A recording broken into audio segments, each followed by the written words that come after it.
আপনারা জানেন রংপুরের একটি পরিবারের 4 জনকে একই সাথে নৃশংসভাবে হত্যা করা হয়েছে। আপনারা এই খবরটিকে এমন ভাবে জেনেছেন যে দুইটি ছেলে, একটি ছেলের বয়স 23 বছর আর একটি ছেলের বয়স মাত্র 19 বছর। আমি গতকালকে সেই বাড়িতে গিয়েছিলাম, এই গণপতি চক্রবর্তীর বাড়িতে। ওখানে আশেপাশে যার বাড়ির পাশে যারা বসবাস করে তাদের সাথে কথা বলেছি। তারা বলেছে এই 2 জন ছেলের পক্ষে 4 জন লোককে কোনোভাবে হত্যা করা সম্ভব নয়। আমরা এর মধ্যে অনেক খবরের মিডিয়ায়, ফেসবুকে, বিভিন্ন টিভি মিডিয়ায় খবর দেখতে পাচ্ছি এই 2 জন হত্যাকারী নয়, আরো অনেকেই এর সাথে জড়িত থাকতে পারে, বা এই ঘটনাকে যারা হত্যা করেছে সেই হত্যার মোটিভকে অন্য খাতে প্রবাহিত করার জন্য, এই হত্যাকারীদেরকে বাঁচিয়ে দেওয়ার জন্য একটি নাটক তৈরি করা হয়েছে। সংগ্রামী ভাইরা আমার, আপনারা অনেকে হয়তো আজকের খবর দেখেছেন। কিছুক্ষণ আগে একটি খবর প্রকাশ হয়েছে যে ডোম এই লাশ 7টিকে ময়না তদন্ত করেছিল। এই লাশের বডিতে কেটেছিল ডোম। সেই ডোম বলেছে মা এবং মেয়ে দুজনের শরীরে ধর্ষণের আলামত পাওয়া গিয়েছে। সংগ্রামী ভাইয়েরা আমার, যদি ধর্ষণের আলামত পাওয়া যায়, পুলিশ কিন্তু এই কথা একটিবারও বলে নাই। বাজার আদালতে স্বীকারোক্তিমূলক জবানবন্দির কথা শুনলাম যে তারা নাকি আদালতে স্বীকারোক্তিমূলক জবানবন্দি দিয়েছে ফৌজদারি কার্যবিধির 164 ধারায়।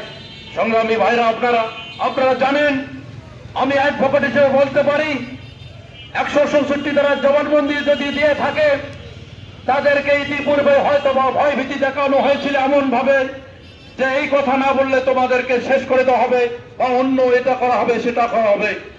সে কারণে তারা বলতে বাধ্য হয়েছে। তা না হলে আজকে কেন মিডিয়া প্রকাশ হচ্ছে তাদের বাড়িতে সিসি ক্যামেরা আছে? সিসি ক্যামেরাটা কে কেটেছে? আরো একটি কথা বলি, আমি যখন ওই বাড়িতে যাই আমার সাথে আরো কয়েকজন অন্যান্য বাহিনীর সদস্য ছিল। ওই সময় পুলিশ প্রকাশ করেছিল যে পাশের বাড়ির 3 তলা ছাদ থেকে নিতে তারা ঝাঁপ দিয়ে পাশের বাড়িতে গিয়েছিল। সংগ্রামী ভাইরা আমার, কিন্তু এই সব প্রশাসনের লোক তারা গতকালকে বলেছে আমি ওই বাড়ির ছাদে উঠেছি, সেখান থেকে লাফ দিয়ে ঝাঁপ দিয়ে ওই গণপতি মাস্টারের বাড়ির ছাদে নামার কোনো স্কোপ নাই। এদিকে একটি সম্পূর্ণরূপে নাটক বানিয়ে মূল ঘটনাকে অন্যভাবে প্রবাহিত করার জন্য আমাদের সামনে উপস্থাপন করা হয়েছে মাত্র। সংগ্রামী ভাইরা আমার, এই বাড়িটি শুধু বাড়ি পড়ে রয়েছে, একটি লোক নাই। সেই পরিবারের যারা সদস্য রয়েছে আমি তাদের সকলের প্রতি শ্রদ্ধা জ্ঞাপন করছি, সমবেদনা জ্ঞাপন করছি। আপনারা জানেন গণপতি মাস্টার একজন শিক্ষক ছিলেন, তার সাথে কারো কোনো শত্রুতা ছিল না। কিছুদিন আগে সে ব্যাংক থেকে তার রিটায়ারমেন্টের 60 লক্ষ টাকা উত্তোলন করেছিল। সেই 60 লক্ষ টাকার কোনো কথা আমরা পুলিশের সংবাদ ব্রিফিংও দেখি নাই, তাদের যে ভাষ্যকার সেখানেও আমরা পাই নাই। সেই 60 লক্ষ টাকা গেল কোথায়? সেই কারণে আমি প্রশাসনের কাছে দাবি জানাতে চাই, এই গণপতি মাস্টারের 4 জনকে যারা হত্যা করেছে, প্রয়োজনে বিচার বিভাগীয় তদন্ত কমিশন গঠন করে সঠিকভাবে তদন্ত করা দরকার।